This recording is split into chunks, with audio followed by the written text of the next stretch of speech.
আসসালামু আলাইকুম ভিউয়ার্স, আশা করি আপনারা সবাই ভালো আছেন। আল্লাহ তাআলার অশেষ রহমতে আমিও ভালো আছি। অনেকদিন থেকেই এই কবুতরের ভিডিও আপনাদের দেওয়া হয় না, তো অনেকেই বলতেছে যে ভাই কবুতরগুলোর ভিডিও দেন না কেন।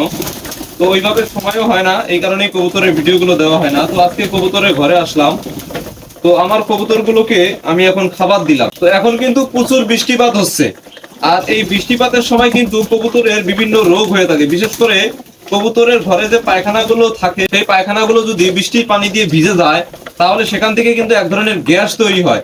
আর এই গ্যাসটা কিন্তু কবুতরের জন্য মারাত্মক ক্ষতি করে থাকে। বিশেষ করে এই গ্যাসের কারণে কবুতরের চোখ দিয়ে পানি পড়া যে রোগটা, সেই রোগটা কিন্তু শুরু হয়ে যায়।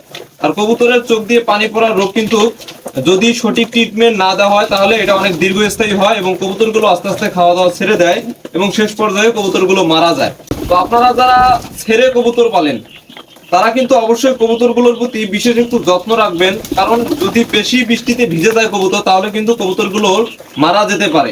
এই কারণেই যখন বৃষ্টি বেশি দেখবেন, তখন কবুতরগুলোকে খাঁচার ভিতরে আটকে দিবেন এবং যখন বৃষ্টিটা ছেড়ে যাবে, তখন কবুতরগুলোকে ছেড়ে খেতে দিবেন। আমি সাধারণভাবে যেই খাবারগুলো কবুতরকে প্রতিনিয়ত দিয়ে থাকি, বৃষ্টি আসলে কিন্তু একটু খাবারের পরিবর্তন করি। তো আপনারাও যারা ছেড়ে কবুতর পালেন, অবশ্যই এই বৃষ্টির সময় কবুতরগুলোকে খাবারের সাথে হালকা কিছু সরিষা মিক্স করে দিবেন, তাহলে কবুতরগুলো আপনার ভালো থাকবে।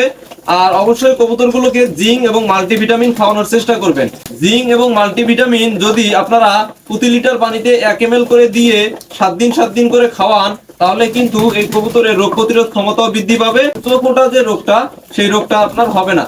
আর যদি চোখ ওঠা রোগ হয়ে যায় আপনার কবুতরের এই বৃষ্টিতে ভিজে, তো আপনারা অবশ্যই এই চোখের ড্রপ বাজারে পাওয়া যায়, দেরি না করে যখনই বুঝতে পারবেন যে কবুতরের চোখ দিয়ে হালকা পানি আসতেছে বা চোখ বন্ধ করে থাকে, তখনই আপনারা এই গেটিসন বা সিবোডেক্স ভেট, এই দুইটা ড্রপের মধ্যে যে কোনো একটা ড্রপ কিনে এনে 1 ফোঁটা করে চোখের মধ্যে দিয়ে দিবেন, তাহলে 3-4 দিনের মধ্যেই কবুতরের চোখটা ভালো হয়ে যাবে। তো বন্ধুরা, বাজার থেকে যে খাবারগুলো কবুতরের জন্য কিনে আনেন, সেই খাবারের মধ্যে প্রচুর পরিমাণে ফাঙ্গাস থাকে। তো অবশ্যই যখন বাজার থেকে খাবারগুলো কিনে আনবেন, খাবারগুলোকে ভালোভাবে ঝাড়বেন, ঝাড়ার পরে রোদে শুকাবেন, শুকিয়ে তারপরে কবুতরগুলোকে খেতে দিবেন।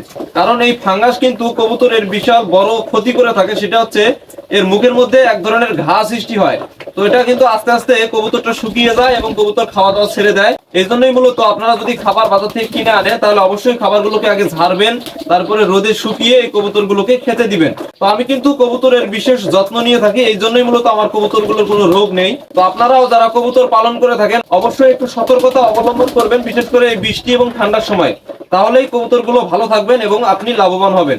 তো এই ছিল আজকের ভিডিও। যদি ভিডিওটি ভালো লাগে, তাহলে অবশ্যই লাইক কমেন্ট শেয়ার করে দিবেন। আজ এই পর্যন্তই। আল্লাহ হাফেজ।